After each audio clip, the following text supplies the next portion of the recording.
So I've been thinking a bit recently about the end of the year, as it is quickly approaching us, and how best sort of spend your time at this point of the year. Because often it can be a little bit of a stressful time if you're working like a sales or recruitment role, because often your target is done on a calendar year. So it's at this point you're gonna be thinking about, am I gonna hit my number? Am I gonna miss it? Is it touch and go?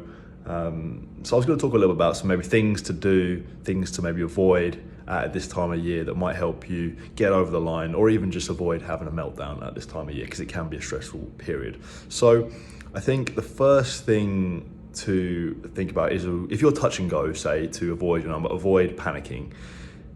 You've probably done enough right to get you in a position whereby you're in and around hitting your target. So there's no need to panic and do everything differently, because what you've done so far obviously works. So stick to what you know. I've seen people over the years suddenly change their approach in a desperate attempt to hit their number, and I think that desperation often comes across in their approach. So they're maybe overly pushy to close a deal, or overly too over the top when it maybe comes to some of the activities, spamming out, that kind of stuff. So my advice on this kind of thing is stick to what you know. Trust the process that has got you this far.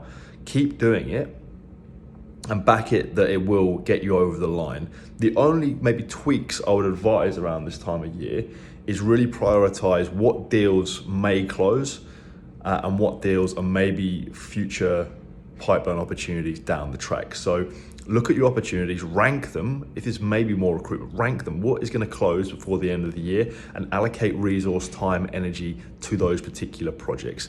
I know you typically might do that anyway, but I think it's more at this time of year, it's about what can close, what can get me over the line. Now let's focus on that. That should be your focus. However, that's not going to take up all of your time. So I think another thing to do at this time of the year is important, is focus on closing stuff, getting over the line, hitting your target, but also start thinking about next year. The best salespeople are always thinking about the next month, the next year. So allocating time as well to maybe planning and forecasting for the year ahead, looking at what accounts are going to be good next year, looking about what candidates are going to be potentially really great candidates you can help next year, building a pipeline, building talent pools in areas of the market that you know are going to be buoyant, which you've spoken to your clients that are going to be potential growth areas. So it's about, again, as always in these kind of roles, putting your eggs in the right basket and making sure you do the activity with the right energy, with the right enthusiasm to get you across the line. I hope that helps someone. Try not to avoid losing your head around this time of year and make sure you enjoy it. Cheers.